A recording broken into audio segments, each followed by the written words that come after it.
சுவிஸ்ல business பண்றீங்களா?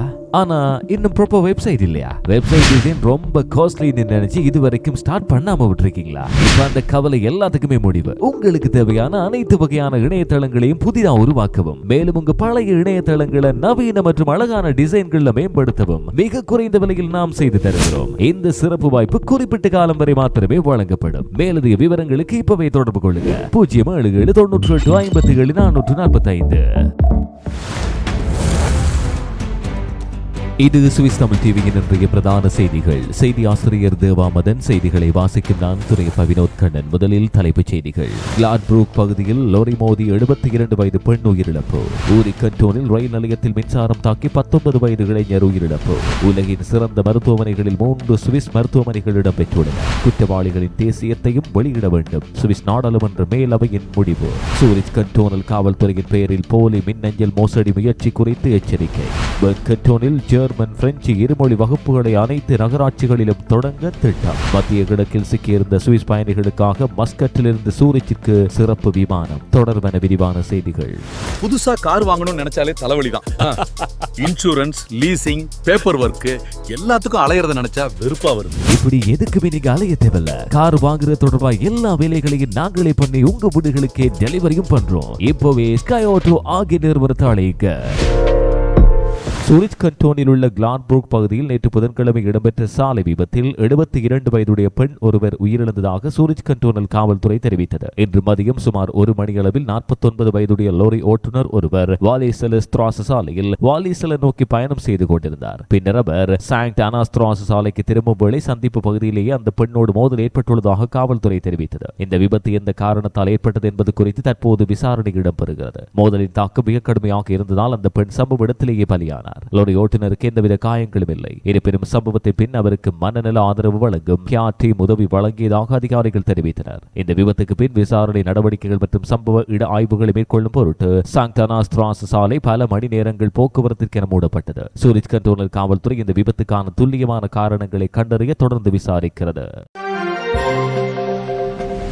ஊரி கண்டோனில் உள்ள ஏர்ஸ்ட்ஃபெல்ட் ரயில் நிலைய பகுதியில் இடம்பெற்ற விபத்தில் 19 வயதான இளைஞர் ஒருவர் உயிரிழந்துள்ளதாக ஊரி கண்டோனல் காவல்துறை தெரிவித்தது. புதன்கிழமை அதிகாலை 2:15 அளவில் ஏர்ஸ்ட்ஃபெல்ட் ரயில் நிலையத்தில் சம்பவம் ஏற்பட்டதாக ஊரி கண்டோனல் காவல்துறைக்கு தகவல் கிடைத்தது. ஆரம்ப தகவல்களின் அடிப்படையில் சோமாலியாவைச் சேர்ந்த 19 வயது இளைஞர் ஒருவர் அந்த ரயில் நிலைய வளாகத்தில் இருந்துள்ளார். தற்போது தெளிவாக தெரியாத காரணங்களால் அவர் அங்கு நின்று கொண்டிருந்த ஒரு ரயில் வண்டி அமைப்பின் மேலே உள்ள மின்சார இணைப்பு கோட்டின் அபாய பகுதிக்கு சென்றதாக அதிகாரிகள் தெரிவித்தனர். இதன்போது உயர் மின்னழுத்த மின்கம்பி பகுதியிலிருந்து அவருக்கு மின்சாரம் தாக்கியிருக்கலாம் எனவும் சந்தேகிக்கப்படுகிறது. இந்த மின்சார தாக்கத்தால் அந்த இளைஞர் கடுமையாக காயமடைந்து சம்பவ இடத்திலேயே உயிரிழந்தார். இந்த சம்பவத்தின் பின் ஊரி அரசு தரப்பு வழக்கறிஞர் அலுவலகம், ஊரி கண்டோனல் மருத்துவமனையின் அவசர மீட்பு சேவை, ரேகா விமான மீட்பு சேவை, ஏர்ஸ்ட்ஃபெல்ட் தீயணைப்பு படை, சுவிஸ் கூட்டாட்சி ரயில்வே தலையீட்டு குழு மற்றும் ஊரி கண்டோனல் காவல்துறை ஆகியன இணைந்து மீட்பு மற்றும் விசாரணை நடவடிக்கைகளில் ஈடுபட்டன. சம்பவம் எவ்வாறு இடம்பெற்றது மற்றும் அந்த இளைஞர் ரயில் நிலையத்தின் அபாய பகுதிக்கு எவ்வாறு சென்றார் என்பது குறித்து அதிகாரிகள் தொடர்ந்து விசாரணை நடத்துகின்றனர்.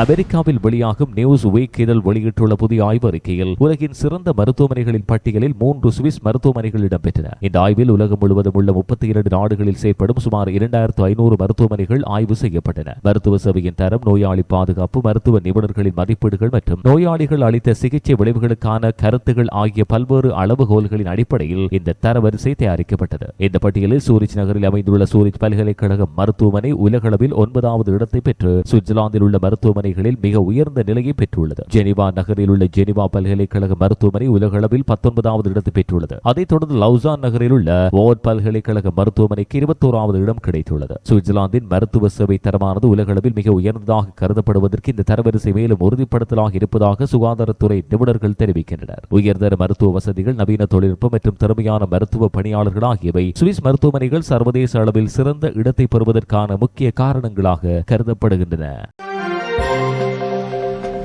சுவிட்சர்லாந்தில் பெண்கள் மற்றும் ஆண்களுக்கு இடையிலான ஊதிய வித்தியாசம் இன்னும் தொடர்கிறது என்று புதிய சர்வதேச ஆய்வு ஒன்று வெளிப்படுத்தியது. ஆலோசனை நிறுவனம் PwC வெளியிட்டுள்ள விமன் இன் ஒர்க் இண்டெக்ஸ் 2026 என்ற சர்வதேச ஒப்பிட்டு ஆய்வில் தகவல் வெளியானது. பெண்களின் வேலைவாய்ப்பு நிலை, முழுநேர வேலைவாய்ப்பு, சம்பள சமத்துவம் போன்ற பல்வேறு அளவுகோல்களை வைத்து பல நாடுகள் இதில் மதிப்பிடப்பட்டன. இந்த ஆய்வில் சுவிட்சர்லாந்து கடந்த ஆண்டை விட ஒரு இடம் முன்னேறி 20வது இடத்தை பெற்றுள்ளது. 2024ஆம் ஆண்டுக்கான தரவுகளின் அடிப்படையில் நாட்டில் பெண்களின் வேலைவாய்ப்பு விகிதம் 80.8% பதிவானது. உயர்ந்துள்ளது. இது 2023 ஆண்டிலிருந்து 80.4% ஒப்பிடும்போது சிறிய உயர்வாக உள்ளது. அதேவேளை பெண்களின் முழு நேர வேலைவாய்ப்பு விகிதம் குறைந்துள்ளது. 2023 ஆண்டில் 60.7% இருந்தது. 2024 ஆண்டில் 59.2% குறைந்துள்ளது. மேலும் பெண்கள் மற்றும் ஆண்களுக்கு இடையிலான சம்பள வித்தியாசம் சிறிதளவு அதிகரித்துள்ளதோடு அது இன்னும் 17.4% என்ற உயர்ந்த நிலைப்பாட்டில் தொடர்கிறது என PwC தெரிவித்தது. இதன் மூலம் ஒரே வேலை அல்லது ஒரே துறையில் இருந்தாலும் பெண்கள் ஆண்களை விட சராசரியாக குறைந்த சம்பளமே பெறுகிறார்கள் என்பது இந்த ஆய்வின் மூலம் வெளிப்படுகிறது. சுவிட்சர்லாந்து உலகளவில் உயர்ந்த பொருளாதாரமும் மேம்பட்ட வேலைவாய்ப்பு அமைப்பும் கொண்ட நாடாக இருந்தாலும் பெண்கள் ஆண்களுக்கு இடையிலான ஊதிய சமத்துவம் இன்னும் முழுமையாக எட்டப்படாத சவாலாகவே இருந்து வருவதாக நிபுணர்கள் தெரிவிக்கின்றனர்.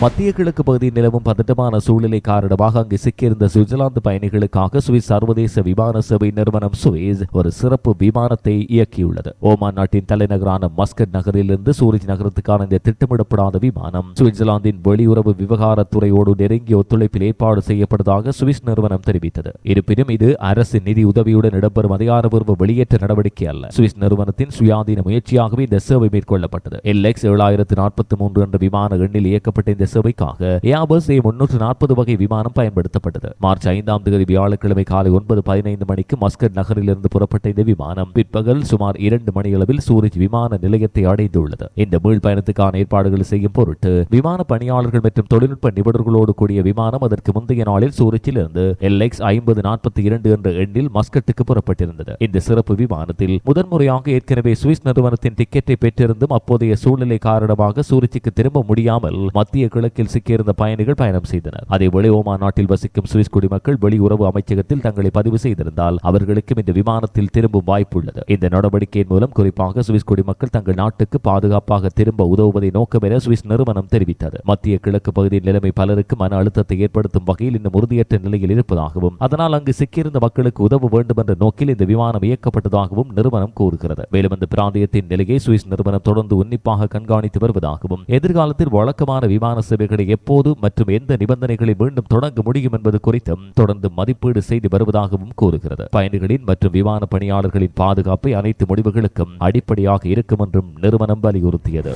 சிறிய விளம்பர இடைவெளியின் பின் செய்திகள் தொடரும். சுவிட்சர்லாந்து தமிழர்களே, உங்க வீட்டு திருமண மற்றும் இதர வைபவங்களுக்கு நவீன முறையில் அழைப்பிதழ் முதற்கொண்டு பரிசு பொருட்களை பெற்றுக்கொள்ள ஆசைப்படுகிறீர்களா? இது மட்டுமா? உங்கள் கடை மற்றும் நிறுவனங்களுக்கு தேவையான டிஜிட்டல் பிரிண்டிங் ஸ்டிக்கர்களையும் ரோல் அப்ஸ், விசிட்டிங் கார்ட்ஸ் என்பவற்றையும் தரமான முறையில் அச்சிடுகிறோம். அச்சுத்துறையின் முன்னோடிகளாக 30 ஆண்டு காலம் சுவிஸ் தமிழர்களின் அசைக்க முடியாத நம்பிக்கை. சுவிஸ் சேகர் பதிப்பகம் மட்டுமே. சுவிட்சர்லாந்தின் சூரிச் நகரில் புத்தம் புதிய டிசைன்களுடன் கண்கவர் தங்க நகைகளுக்கு நாட வேண்டிய ஒரே இடம் AK Gold Jewelry. உங்கள் அழகை மேலும் மெருகூட்ட மெய்சில் இருக்கும் விலை கழிவுகளோடு நகைகளை பெற்றுக் கொள்ளவும் பழைய நகைகளை திருத்திக் கொள்ளவும் நாடுங்கள் AK Gold Jewelry. இப்போதைய அழையுங்கள் 078 31 31 081. பெர்ன் கண்டோனில் உள்ள அனைத்து நகராட்சிகளிலும் எதிர்காலத்தில் ஜெர்மன் மற்றும் பிரெஞ்சு மொழிகளில் கற்பிக்கும் இருமொழி வகுப்புகளை தொடங்கும் வாய்ப்பு உருவாக்கப்பட வேண்டும் என்ற தீர்மானத்தை பெர்ன் கண்டோனல் பாராளுமன்ற கிராண்ட் கவுன்சில் நிறைவேற்றியுள்ளது. இது தொடர்பான பல்கட்சி முன்மொழிவு 76 ஆதரவு வாக்குகளுடனும் 49 எதிர்ப்பு வாக்குகளை தாண்டி அங்கீகரிக்கப்பட்டது. இதன் மூலம் இந்த இலக்கை அடைய தேவையான நிதி மற்றும் சட்ட நடவடிக்கைகளை மேற்கொள்ள கண்டோன் அரசாங்கத்துக்கு பொறுப்பு வழங்கப்பட்டது. இந்த முன்மொழிவு ஆதரித்த உறுப்பினர்கள் கூறுகையில் ஜெர்மன் பிரெஞ்சு இருமொழி வகுப்புகளை தொடங்குவது இனி தனிப்பட்ட நகராட்சிகளின் முனைப்போ அல்லது அவர்களின் நிதி வசதிகளோ மீது மாத்திரமே சார்ந்திருக்க கூடாது. மாறாக அது கட்டாய கல்வி அமைப்பின் அடிப்படை கல்வி வாய்ப்புகளின் ஒரு பகுதியாக இருக்க வேண்டும் என்று வலியுறுத்தினர். பெர்ன் கண்டோனானது சுவிட்சர்லாந்தில் தனித்துவமான இடத்தை பெற்றுள்ளது. ஜெர்மன் பேசும் சுவிட்சர்லாந்துக்கும் பிரெஞ்சு பேசும் சுவிட்சர்லாந்துக்கும் இடையே ஒரு பாலமாக செயற்படும் கண்டோனாக இது கருதப்படுகிறது. அதனால் இரு மொழிகளிலும் கல்வியை ஊக்குவிக்கும் இந்த திட்டம் கண்டோனின் அந்த முக்கிய பங்கிற்கு ஏற்பதாகவே பெரும்பான்மையான நாடாளுமன்ற உறுப்பினர்கள் கருத்து தெரிவித்தனர். மாநில அரசாங்கமான பெர்ன் மாநில கவுன்சில் இந்த யோசனையும் முழுமையான கட்டாய தீர்மானமாக அல்லாமல் சற்று குறைந்த கட்டுப்பாடு போஸ்டுலேட் வடிவில் ஏற்க வேண்டும் என்று முன்மொழிந்திருக்கிறது. இருப்பினும் இருமொழி கல்வி திட்டங்கள் மாணவர்களுக்கு வழங்கும் வாய்ப்புகளை அரசு ஏற்கனவே ஒப்புக்கொண்டுள்ளது. 2020ஆம் ஆண்டிலிருந்து கண்டோன் முழுவதும் இருமொழி திறனை மேம்படுத்தும் முயற்சிக்கென நிதி உதவிகள் வழங்கப்பட்டு வருவதாகவும் அதனை மேலும் விரிவுபடுத்தும் நோக்கத்தோடு இந்த புதிய அரசியல் முடிவு பார்க்கப்படுவதாகவும் பாராளுமன்ற விவாதத்தின் போது குறிப்பிடப்பட்டது.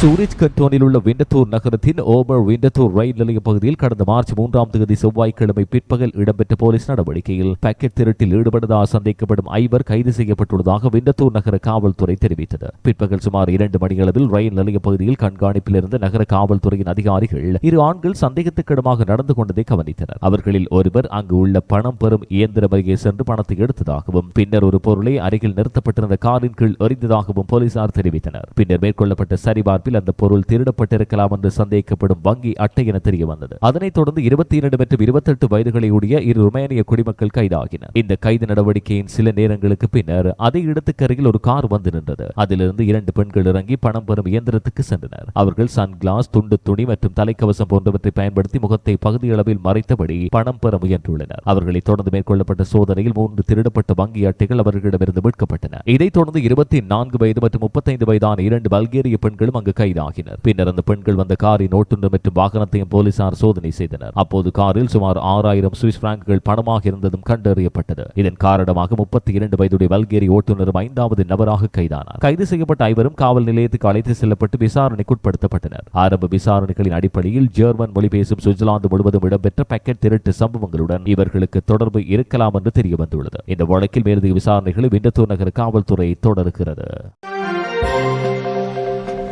சுவிட்சர்லாந்தில் இனிமேல் குற்ற செயல்கள் தொடர்பான தகவல்களை பொதுமக்களிடம் வெளியிடும் போது குற்றவாளிகளின் தேசியத்தையும் வெளிப்படையாக குறிப்பிட வேண்டும் என்ற தீர்மானத்தை சுவிஸ் நாடாளுமன்றத்தின் மேலவையான கவுன்சில் ஆஃப் ஸ்டேட்ஸ் ஏற்றுக்கொண்டுள்ளது. இது தொடர்பான பாராளுமன்ற முன்மொழிவு செவ்வாய்க்கிழமை இடம்பெற்ற வாக்கெடுப்பில் அங்கீகரிக்கப்பட்டது. இதன் மூலம் குற்ற செயல்கள் குறித்த தகவல்களை வெளியிடும் போது குற்றவாளிகள், சந்தேக நபர்கள் மற்றும் பாதிக்கப்பட்டவர்கள் ஆகியோரின் வயது, பாலினம் மற்றும் தேசியத்தை காவல்துறையினர் முறையாக வெளியிட வேண்டும் என கோரப்பட்டுள்ளது. ஆனால் இதை செய்வதில் தனி உரிமை பாதுகாப்பு காரணங்களால் பிரச்சனை ஏற்படும் சூழ்நிலைகள் இருக்குமானால் அல்லது அந்த தகவல்களின் மூலம் சம்பந்தப்பட்ட நபர்களை நேரடியாக அடையாளம் காணும் அபாயம் இருந்தால் அவ்வாறான தகவல்களை வெளியிட வேண்டிய கட்டாயம் இருக்காது என்றும் முன்மொழிவில் கூறப்பட்டுள்ளது. இந்த முன்மொழிவை ஆதரித்தவர்கள் கூறுகையில், வெளிப்படைத்தன்மை என்பது ஜனநாயக சமூகத்தின் முக்கிய அடிப்படை. அதனால் குற்ற செயலில் ஈடுபட்ட நபரின் தேசியத்தை மறைப்பதற்கான காரணம் எதுவும் கிடையாது என்று அவர்கள் வலியுறுத்தினர். சுவிட்சர்லாந்தில் கடந்த சில ஆண்டுகளாக குற்ற செய்திகள் வெளியிடும் போது சந்தேக நபர்களின் தேசியத்தை குறிப்பிட வேண்டுமா என்பது குறித்து அரசியல் மற்றும் சமூக வட்டாரங்களில் விவாதங்கள் சூடுபிடித்தன. இந்த புதிய முடிவானது எதிர்காலத்தில் காவல்துறை தகவல் வெளியீட்டு நடைமுறைகளில் மாற்றத்தை ஏற்படுத்தக்கூடும் என அரசியல் ஆய்வாளர்கள் கருதுகின்றனர்.